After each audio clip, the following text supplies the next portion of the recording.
కూల్చివేతలు ఆగవు, వెనక్కి తగ్గేది లేదు, ఎవరున్నా వదిలేది లేదు. ఒత్తిళ్ళొస్తాయని తెలుసు, పట్టించుకోము. సౌత్ జోన్లోనే కాదు, అంతటా చర్యలు. చెరువులు పార్కుల్ని కాపాడుకోవాలి. అక్రమ కూల్చివేతలకు ప్రజల్లో విశేష స్పందన. ఇస్రో ఎన్ఆర్ఎస్సి కలిసొస్తున్నాయి. ఇతర రాష్ట్రాల్లోనూ హైడ్రా తరహా పోలీస్ వ్యవస్థకు డిమాండ్లు. ఆంధ్రజ్యోతి ఇంటర్వ్యూలో హైడ్రా కమిషనర్ రంగనాథ్. ఇది మరీ హెచ్చరతనం. ఇది దీంట్లో సక్సెస్ రేట్ ఎక్కడి వరకు వచ్చింది తెలియదు.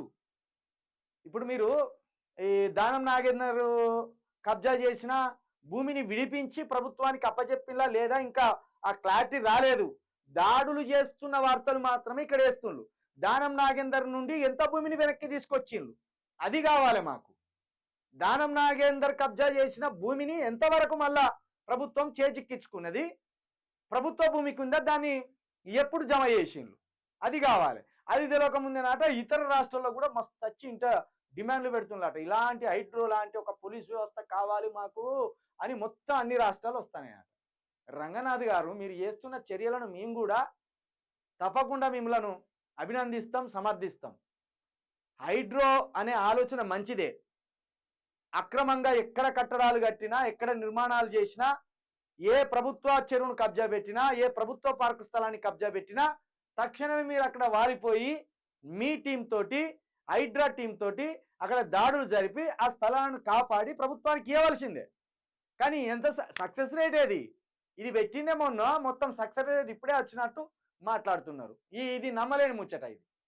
ఇది ఆంధ్రజ్యోతితో కల్పించుకొని ఇప్పుడు రేవంత్ రెడ్డిని ఒక సూపర్ హీరోని చేసి, రేవంత్ రెడ్డి ముఖ్యమంత్రి ఉన్న టైంలో ఈ హైడ్రా వచ్చింది కాబట్టి, హైడ్రాను ఏర్పాటు చేసింది కాబట్టి ఇది అత్యద్భుతమైన ఒక వ్యవస్థ అనేది చెప్పే కార్యక్రమం.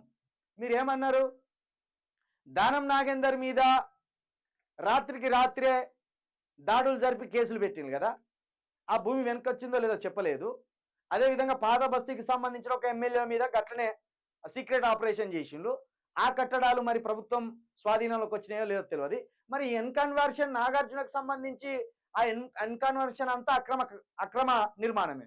మరి దాని మీద ఎందుకు పడతలేరు? దానికేమో సమయం ఎందుకు తీసుకుంటాను? ఎందుకంటే నాగార్జునకు బీజేపీతో సహా లింకులు ఉన్నాయి, బీజేపీ దాకా లింకులు ఉన్నాయి నాగార్జునకు. కాబట్టి నాగార్జునకి ఇట్లా మెసేజ్ ఇస్తే మళ్ళీ రేవంత్ రెడ్డికి ఏమైనా పిడిపడుతుంది కాబట్టి ఆయన దగ్గర కాముష్ అవుతాను. ఇది కాదు, నిజంగా నిబద్ధత నిజాయితీ ఉంటే ప్రతి ఒక్క అక్రమ నిర్మాణం మీరు కూల్చివేయాలి. అప్పుడు కానీ హైడ్రాకు సెల్యూట్ చేస్తాం.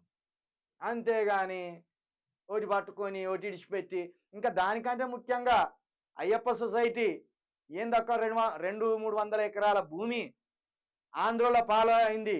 ఆంధ్ర పెట్టుబడిదారులు, ఆంధ్ర కబ్జాదారులు దాన్ని కబ్జా చేసిండ్రు. మీకు నిజంగా చిత్తశుద్ధి ఉంటే అయ్యప్ప సొసైటీ మీద పడి ఆ 300-400 ఎకరాల భూమిని మీ స్వాధీనంలోకి తీసుకోవాలి, ప్రభుత్వ భూమి మీద దాన్ని మార్చాలి.